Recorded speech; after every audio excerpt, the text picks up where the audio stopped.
Perhiasan adalah aksen penampilan yang sudah ada dari zaman prasejarah. Wanita memandang perhiasan sebagai salah satu aksesoris melengkapi busana supaya terlihat lebih indah. Sehingga perhiasan membuat wanita tampil anggun dan percaya diri. Tidak bisa dipungkiri, di balik perhiasan-perhiasan indah ini ada yang berperan, sentuhan tangan para pandai emas dan perak.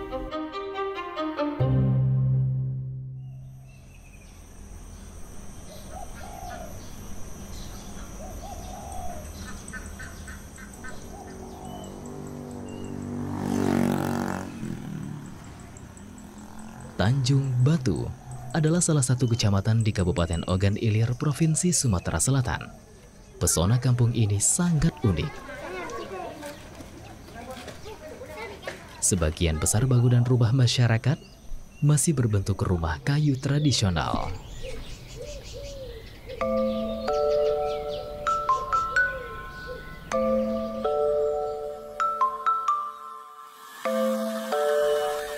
Hampir di setiap rumah kita melihat aktivitas pengerjaan kerajinan perhiasan emas atau perak.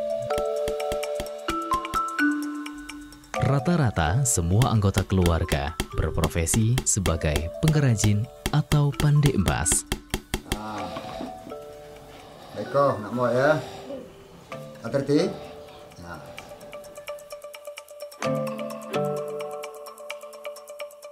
Usaha ini dilakukan secara turun-temurun. Keahliannya pun diwarisi dari orang tua atau karib kerabat.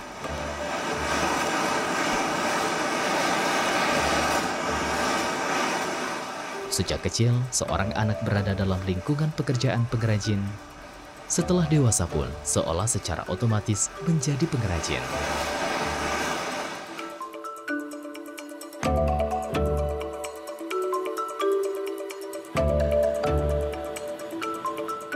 Kerajinan pandai emas ini awalnya muncul pada abad ke-18. Menurut cerita rakyat yang beredar dan diperkuat oleh peneliti sejarah Sumatera Selatan, Bapak Dedi Irwanto, masyarakat Tanjung Batu memperoleh ilmu kerajinan pandai emas dari Abdul Hamid atau dikenal dengan Usang Sungging. Dalam tradisi lisan masyarakat Tanjung Batu berkembang bahwa kerajinan pandai emas ini diwariskan dari seorang tokoh, yaitu Abdul Hamid. Beliau sebetulnya pesira pertama Tanjung Batu yang asal-muasalnya berasal dari Palembang, dari Kesultanan Palembang. Beliau terkenal sebagai seorang pelukis. Sehingga kemudian diminta oleh Sultan Palembang untuk melukis permaisuri. Ketika beliau selesai melukis, beliau tertidur dan salah satu cat merah itu menimpa paha sang permaisuri. Sehingga besoknya ketika itu mau diperlihatkan ke Sultan, kemudian Sultan menuduh beliau melakukan perselingkuhan dan kemudian beliau diusir dari keraton di Palembang, lalu kemudian bersama para pengikutnya melakukan pelayaran menyusuri Sungai Musi, masuk ke Sungai Ogan, dan kemudian masuk ke Lebak Meranyat. Di situ beliau mulai mendirikan pemukiman. Diyakini di daerah Tanjung Batu inilah Abdul Hamid atau Usang Sungging menetap dan membuat pemukiman.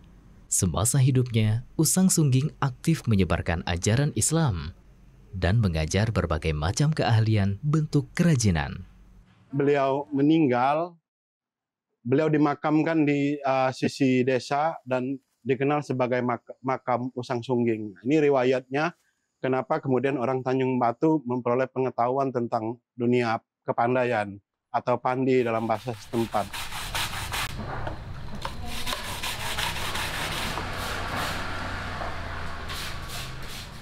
Inilah awal sejarahnya kenapa masyarakat Tanjung Batu mayoritas memiliki mata pencaharian sebagai pengrajin emas dan perak. Profesi ini pun tidak membatasi laki-laki atau perempuan.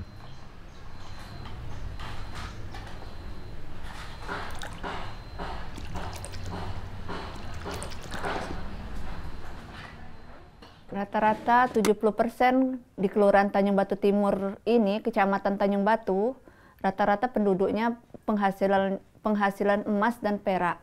Ini merupakan kerajinan turun-menurun. Hal ini memberi dampak berkurangnya angka pengangguran di Kelurahan Tanjung Batu Timur ini.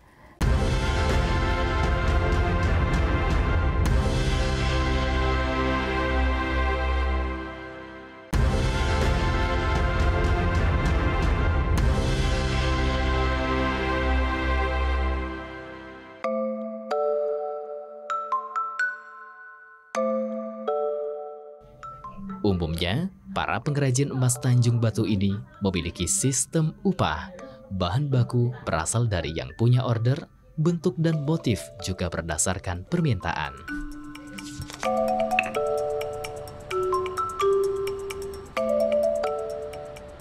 Besarnya nilai upah tergantung dengan jenis perhiasan serta tingkat kerumitan proses pengerjaannya.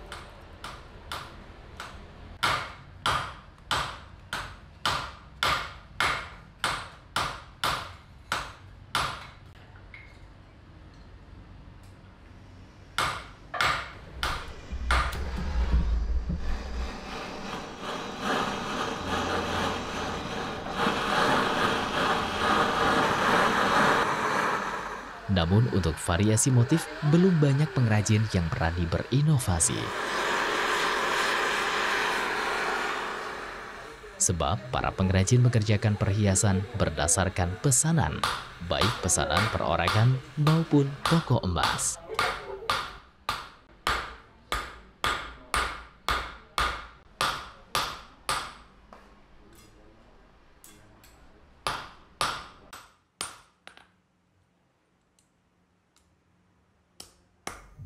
Peran toko emas sangat dominan, sebab mereka adalah konsumen tetap, sehingga pengrajin mengandalkan toko emas sebagai tempat pemasaran hasil kerajinan.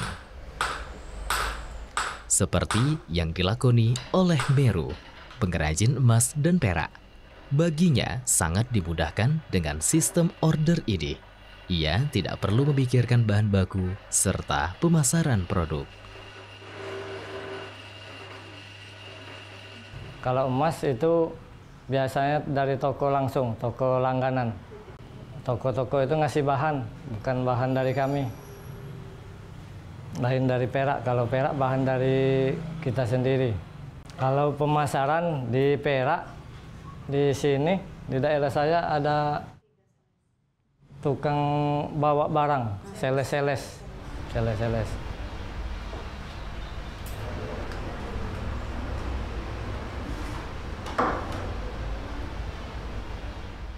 Ada kekhawatiran dengan sistem pemesanan ini.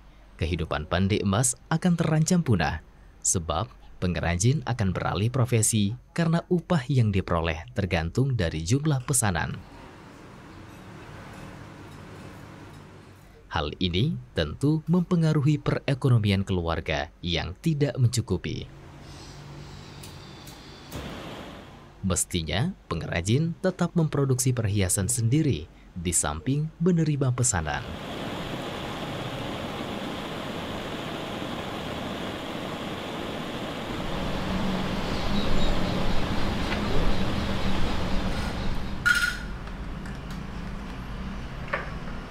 Punahnya pandai emas tentu akan berdampak pada pelestarian budaya kerajinan pandai emas dan perak Tanjung Batu, warisan Usang Sungging. Emas yang di Tanjung Batu itu bahannya bukan dari para pengrajin, tapi datangnya dari para pemesan yang mereka sebut sebagai toke-toke emas. Ya, kerajinan emas Tanjung Batu ini sebetulnya sebuah kerajinan emas yang bersifat otodidak. Jadi dipelajari secara otodidak dan kemudian dikembangkan oleh orang Tanjung Batu sendiri sesuai dengan pesanan-pesanan yang berasal dari luar Tanjung Batu. Sehingga kemudian ciri emas tersendiri emas pandai Tanjung Batu ini adalah mulai dari kadarnya, kemudian bentuknya, motifnya, termasuk warna emasnya.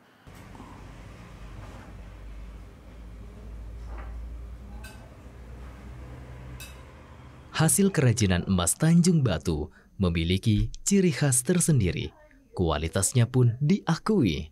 terutama kadar emasnya yang tinggi.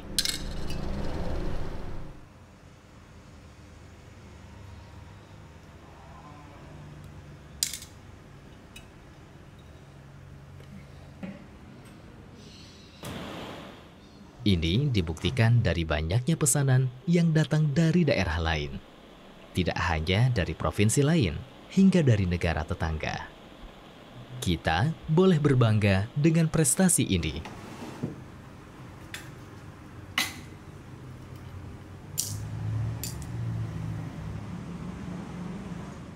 Kerajinan pandai emas Tanjung Batu sudah dikenal secara luas. Namun di sisi lain adalah petaka, di mana pengrajin Tanjung Batu hebat mengerjakan setiap perhiasan yang diminta oleh pemesan. Namun kita kehilangan identitas budaya lokalnya, yaitu motif-motif bercirikan budaya Sumatera Selatan.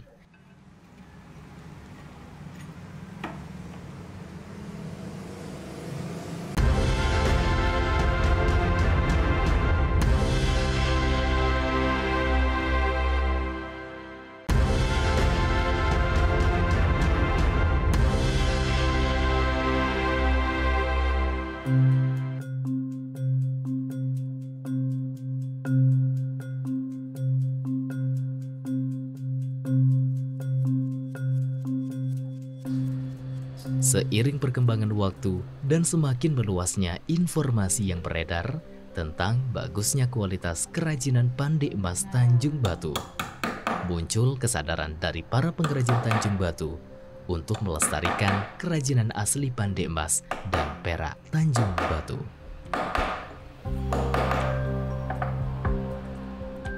Perlahan, beberapa pengrajin mulai memberikan sentuhan seni terhadap hasil kerajinan mereka.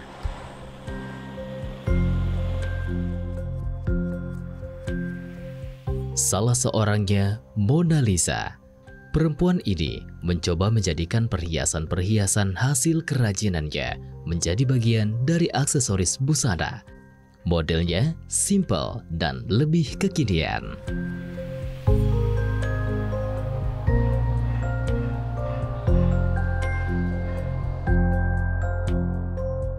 Ibu Mona Lisa berkreasi dengan menciptakan karya punya identitas sendiri, sehingga hasil kerajinannya tidak pasaran.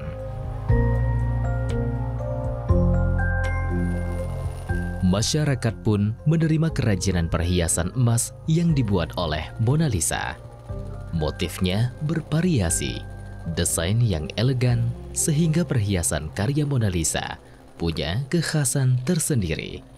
Oh, kalau untuk semuanya saya senang, karena apalagi yang model lawas, model lama, itu saya buat kembali supaya model itu nggak hilang. Ada juga sih yang untuk dikolaborasikan model baru, jadi berkombinasi antara model baru, model lama, dan tidak memungkinkan untuk menutup model lama.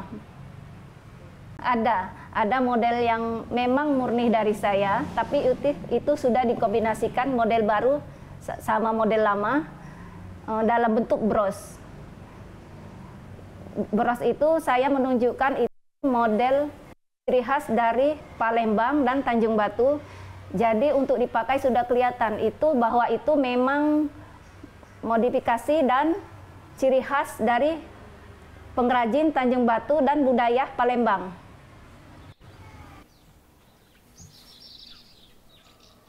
Tidak hanya aksesoris perhiasan busana, Mona Lisa juga mencoba melakukan inovasi terhadap perlengkapan pengantin, mulai dari bahan dasar, ornamen, serta desainnya.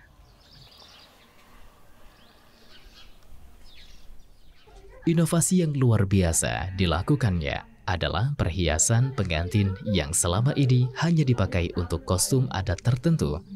Di tangannya menjadi perhiasan-perhiasan kekinian.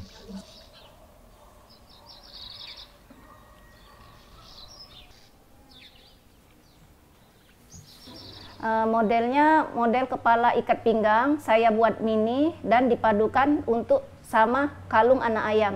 Jadi 2 motif itu saya buat menjadi bros sehingga bisa dipakai mini, nggak terlalu untuk 2 modifikasi itu bisa dipakai 1 model. Bisa dipakai? Bisa, untuk acara formal, non formal, dan itu tidak tergantung dari pakaian adat dan yang resmi Bu. Untuk pengantin nggak harus untuk pengantin. Malahan ini bros suka jadi aksesoris untuk ibu-ibu, bisa dipakai untuk sehari-hari juga. Untuk saat ini alhamdulillah nggak ada Bu. Karena walaupun saya membuat mini itu nggak merubah dari ciri khas dari model tersebut. Karena setiap perhiasan itu ada filosofinya itu. Untuk gelang, kalung. Sehingga walaupun dibuat mini saya nggak merubah dari model aslinya.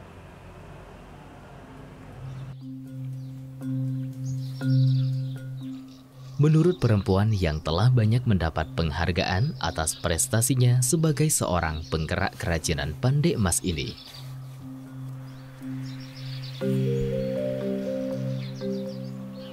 profesi pandai emas saat ini bukanlah seorang pekerja upahan, namun seorang seniman yang berkarya, mulai dari ide desain, inovasi, dan pemasaran.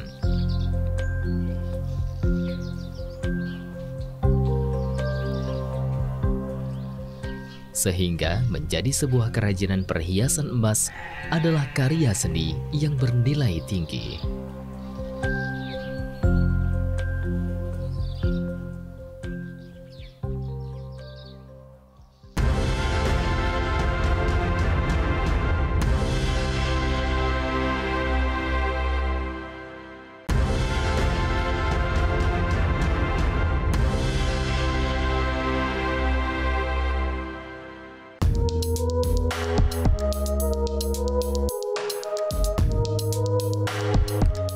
Saat ini, di tangan para pandai emas Sri Kandi Tanjung Batu,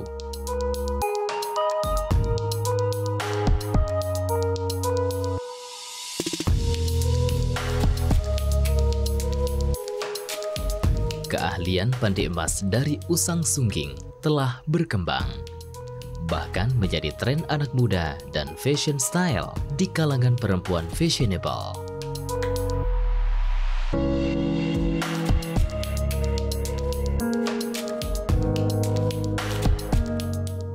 Sehingga pemakaian perhiasan emas Tanjung Batu ini tidak lagi terbatas untuk kostum-kostum pakaian adat.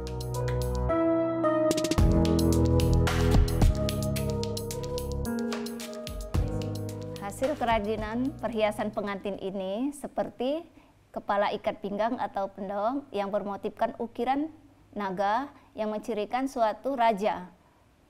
Yang dipakai bisa untuk pria dan wanita, tetapi lebih khasnya ke pria. Dan ini untuk ukiran burung hong, biasa dipakai untuk kaum wanita yang mempunyai ciri khas sebagai permaisuri. Motif ini sudah lawas dan hampir hilang, tetapi saya memproduksinya ulang untuk jangan sampai hilang ciri khas yang ada di Palembang, khususnya Tanjung Batu, Kabupaten Ogan Ilir. Untuk gandik atau ikat kepala yang berwarna merah biasanya dipakai dari bahan bludru yang mencerminkan, artinya menenangkan pikiran dan jiwa. Tetapi sekarang saya modif dengan menggunakan kain songket tenun asli. Dan juga ini gelang sempuru biasa berukuran besar untuk pengantin. Sekarang saya modif dengan ukuran kecil bisa sampai 9 cm atau 1 cm paling besar. Jadi untuk pemakaiannya nggak terlalu monoton dan norak. Dan juga bisa dipakai baju adat-adat tradisional. Uniknya, perhiasan karya Mona Lisa ini juga mencuri perhatian seorang pengrajin songket warna alam. Meki Okiyasari. Meki menggabungkan karya songket karyanya dengan perhiasan kerajinan pandai emas Tanjung Batu. Apalagi kedua warisan leluhur ini memiliki nilai etnik yang kental.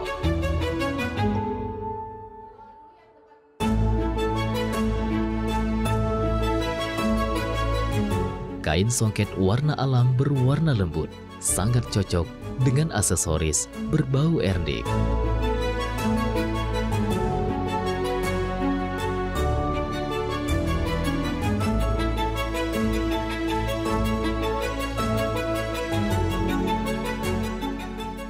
Dengan kolaborasi seperti ini, kehadiran kerajinan Pandai Embas akan menjadi bagian warisan budaya luhur.